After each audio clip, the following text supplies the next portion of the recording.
आया है। हमारे देश में एक बहुत बड़ा अर्थशास्त्री हुआ, उसका नाम था चाणक्य। बहुत कम लोग जानते हैं कि चाणक्य भी एक अर्थशास्त्री था। दुर्भाग्य क्या है कि हमारे अर्थशास्त्र की किताबों में चाणक्य का अर्थशास्त्र पढ़ाया ही नहीं जाता। दुनिया जहान के तमाम अर्थशास्त्रियों को तो हम पढ़ते हैं, स्मिथ ने क्या कहा, स्टीवेंसन ने क्या कहा, उसने क्या कहा, फलाने ने क्या कहा, दिमाग ने क्या, जिससे हमको कुछ लेना देना नहीं। लेकिन मेरे देश में जो सबसे बड़ा अर्थशास्त्री हुआ चाणक्य, उसी को नहीं पढ़ाते आपकी विश्वविद्यालय की शिक्षा में, माने गुलामी की शिक्षा है। चाणक्य जानते हैं क्या कहता था? एक बार चंद्रगुप्त और चाणक्य का झगड़ा हुआ। चाणक्य प्रधानमंत्री था, चंद्रगुप्त राजा था। तो चंद्रगुप्त और चाणक्य का झगड़ा हुआ। झगड़ा किस बात का हुआ? चंद्रगुप्त ने चाणक्य से कहा कि मुझे टैक्स कलेक्शन बढ़ाना, रेवेन्यू ज्यादा कलेक्ट करना। क्यों पूछा उसने? कि मुझे समाज सेवा के काम करने। तो चाणक्य ने कहा कि समाज सेवा के काम तुम मत करो, इसके लिए समाज के लोग बहुत हैं, वो कर लेंगे। कहने लगा नहीं नहीं, मुझे रेवेन्यू कलेक्शन बढ़ाना ही बढ़ाना है, ताकि राज्य के लिए कुछ ज्यादा पैसा मेरे पास बच सके। तो चाणक्य ने उससे कहा कि तुम रेवेन्यू कलेक्शन बढ़ाओ, तुम्हारे मन में योजना क्या है? कहने लगा मैं टैक्स बढ़ाना चाहता हूं। तो उसने कहा कि कभी गलती मत करना। तो उसने पूछा क्यों? तो चाणक्य ने चंद्रगुप्त को जो जवाब दिया है वो सबसे बड़ा अर्थशास्त्र है। वो कह रहा है कि किसी भी समाज में कुल उत्पादन का 5% से ज्यादा टैक्स नहीं होना चाहिए। 5% तो मैक्सिमम लिमिट है। और इस समय वो बात कर रहा है चंद्रगुप्त से, तो कह रहा है कि इस समय हमारे राज्य में टोटल उत्पादन का 5% कर लग रहा है ऑलरेडी, इससे ज्यादा कर नहीं होना चाहिए। तो उसने पूछा कि फिर ये हमारा टैक्स का कलेक्शन कैसे बढ़ेगा? तो कह रहा है कि तुम राज्य का वातावरण ऐसा बनाओ कि व्यापार 2 गुना हो जाए, तो तुम्हारा टैक्स कलेक्शन 2 गुना हो जाए।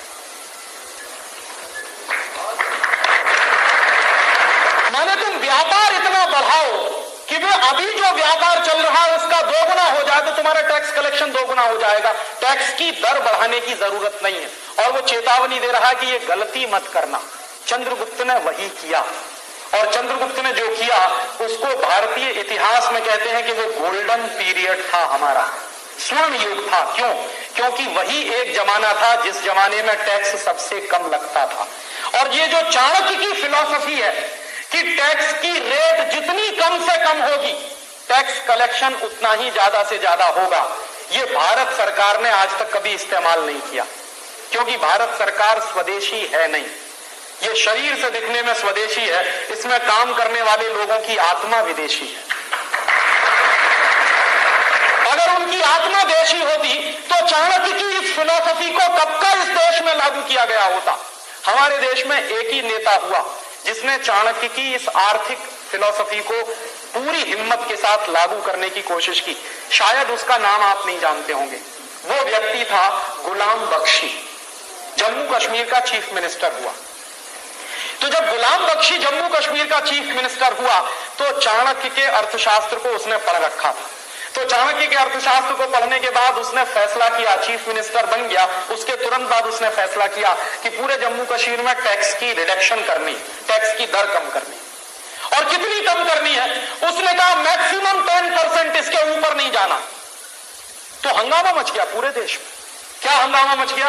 बड़े बड़े अर्थशास्त्रियों ने यह चिल्लाना शुरू कर दिया कि ये जम्मू कश्मीर को डुबो देगा, टैक्स कलेक्शन नहीं आएगा, और टैक्स कलेक्शन नहीं आएगा तो सरकार नहीं चलेगी, राज्य नहीं चलेगा, राज्य के कामकाज नहीं चलेंगे, वगैरह वगैरह। पूरे देश में बहस चलने लगी। गुलाम बख्शी ने कहा कि मैं मुख्यमंत्री हो गया हूं, मैं ये करूंगा, और अगर चाणक्य ये कहता था तो एक बार करके तो देखूं, हो सकता है परिणाम निकल आए उसमें से। तो उस आदमी ने हिम्मत की और उसने टैक्स कम करते करते करते करते करते कहां तक ले गया? 10% पे ले गया। और उसने कहा 1 साल तक मैं यही चलाऊंगा। 1 साल उसने चलाया। 1 साल के बाद नतीजा जानते हैं क्या निकला?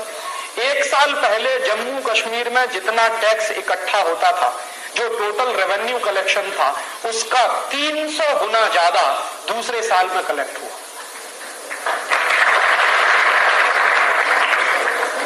माने जैसे ही उसने टैक्स की दर कम की, टैक्स का कलेक्शन उसका 300 गुना बढ़ा, और सारे देश को उसने चुप करा दिया, उस एक व्यक्ति ने। और ये बात हिंदुस्तान में लागू होनी चाहिए थी। अंग्रेज चले गए, अंग्रेजों की टैक्सेशन की व्यवस्था खत्म होने के बाद अगर हिंदुस्तानी टैक्सेशन की व्यवस्था कोई आनी चाहिए थी तो वो ऐसी ही व्यवस्था होनी चाहिए थी जिसमें कम से कम टैक्स लगे लोगों के ऊपर और लोगों को छोड़ा जाए, मुक्त किया जाए। लेकिन दुर्भाग्य से हुआ उल्टा, अंग्रेजों ने जितने टैक्स लगाए उतने ही टैक्स आज आपके ऊपर लगे हुए हैं, डायरेक्ट और इनडायरेक्ट दोनों तरीके से।